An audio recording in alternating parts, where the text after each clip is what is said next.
Let's look at some more questions with regard to the adjusting process. Now, if you're in one of the classes, this is a video for PowerPoint slides 13 through 28, and we're going to call this part 1. Okay, so there'll be a part 1 and a part 2. So not a lot to do in this video as far as content, but we do have some explanation that I want to go through to hopefully make this easier. We're going to start with this question right here, and I'll be completely and totally honest with you. I don't care for any of these answer choices, so this is one of those where we have to pick the best answer. I'm actually far more interested in you understanding more about what each of these items actually is. Okay, so the question says the difference between deferred revenue and accrued revenue is that. So what is this question testing? This question is testing your knowledge of the accrual basis of accounting. Now, you could say, well, aren't most of these questions testing that? And that would be a valid point. But what I want to point out to you is that deferred revenue is the same thing as unearned revenue. And we've talked about unearned revenue before. We haven't maybe mentioned the word deferred revenue, but these are the same thing. These are the same thing. And depending on the environment you're in, one of these terms may be more common than the other. So if deferred revenue is the same thing as unearned revenue, that means that it is a liability. Okay? Now, you might find in your textbook, or other sources where accrued revenue is defined as an account receivable. You know, that is not completely accurate. So what I want you to understand about accrued revenue is that accrued revenue has been earned, whereas, you know, hopefully, obviously, unearned revenue we know has not been earned. That's why we call it unearned revenue. But accrued revenue has been earned. Now, that doesn't necessarily mean that we have an account receivable set up. In fact, I would argue that we're not quite to that stage yet. So let me give you an example of accrued revenue real quick.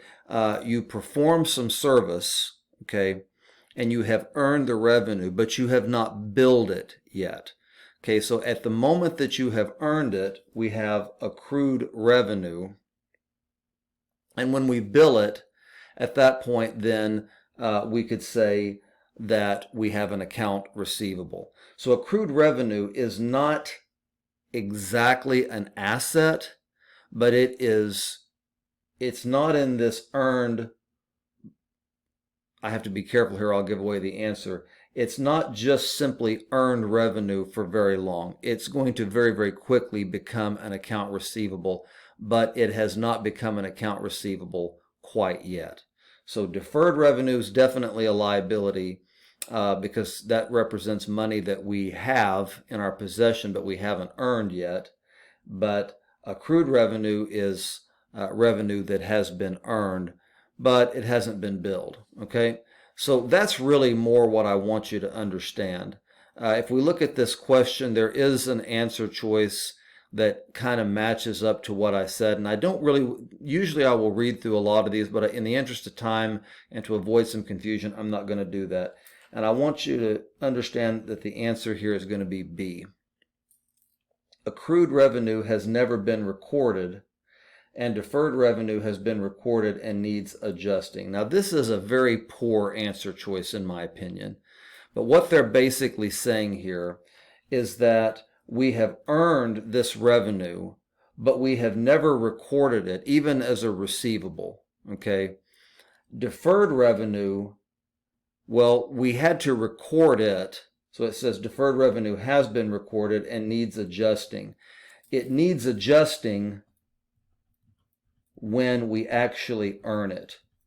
So when earned. Okay, so B is the correct answer, but quite honestly, what I really want you to know is up here in the notes that deferred revenue is a liability, meaning it's unearned revenue, and that accrued revenue has been earned. Okay, sometimes accrued revenue is considered an account receivable. And we are an accounts receivable that isn't a part of the adjusting process. But from me personally, I think we're kind of skipping a step or maybe a half step by saying it that way. Because if we say that, well, then none of these answers fit.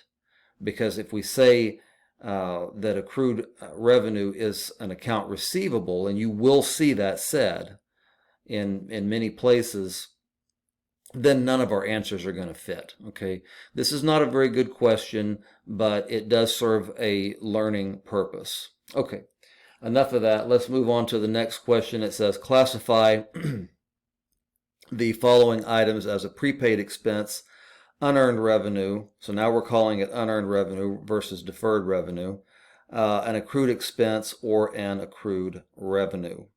So basically what we have here are we have two items that are either assets or are going to become assets very quickly in the case of one of these.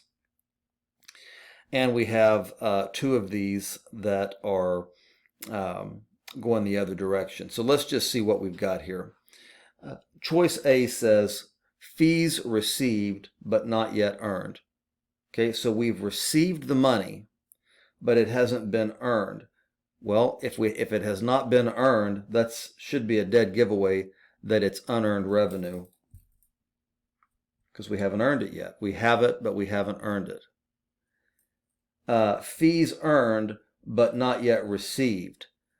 And this is where, to me, this sounds like an account receivable.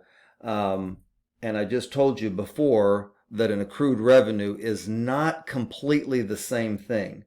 But that's going to be our best answer here, so we're going to go with 4. So accrued revenue has been earned, but of course it hasn't been received because we haven't even billed for it. Okay, so I guess that answer is all right. C, paid premium for a 1-year insurance policy. Okay, so this is called a prepaid expense. Remember, some current assets we convert to cash and some we use up, generally in a period of 1 year or less, and that's what's going on here. So if you've watched other videos, if you've done some reading, you generally will, when you see the word expense, that is a dead giveaway that we're talking about an income statement item. An income statement item. However, if we have a prepaid expense, this is actually an asset. Okay, and then as we use it, if it's supplies or whether it's insurance, whatever, as we use it, then it becomes supplies expense or insurance expense over on the income statement. But a prepaid expense is an asset. Now, you don't actually see that wording. You don't ever see prepaid expense on the balance sheet, so that's okay. But prepaid expenses are assets, current assets. Okay, and then finally, D, property tax owed to be paid beginning of next year. And this is going to fit the definition of an accrued expense.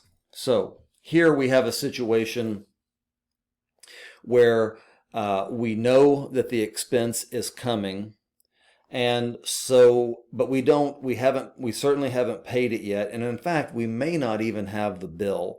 But sometimes with property taxes, for example, we will get kind of a pre-bill, and we know that it's coming, and we often know the exact dollar amount that we're going to have to pay. So we can go ahead and accrue that expense when we know that the liability is going to be incurred when we have that obligation to pay the property tax, we can go ahead and accrue that expense, and then we will adjust that out when we actually pay it. Okay. All right. So let's see here. Looks like we got a couple of true/false questions right here. It says if the adjustment for accrued salaries at the end of the period is inadvertently omitted, in other words, we don't do it and it's a mistake, both liabilities and stockholders' equity will be understated for the period. Okay, so we have basically a salaries payable that's not there, and we're saying that stockholders' equity will be understated. This is actually a false statement, but it's what we call in true-false world a half-truth. Liabilities will in fact be understated, so we can put a check mark by that. However, because liabilities are understated, stockholders' equity is actually going to be overstated, okay? Because we haven't recorded a claim on the firm's assets. So if we think about the accounting equation, assets equal liabilities plus equity, if this component right here is understated, then that's going to force equity to be overstated because it has to balance to whatever assets we have. You see what I mean? Yeah. So this is a false answer, and then we've got one more true/false, then we'll end this video. It says an example of deferred revenue is unearned rent. Unearned rent is a type of unearned revenue, and we know that deferred revenue is a synonym of unearned revenue. This is absolutely a true statement. All right, part 2 next.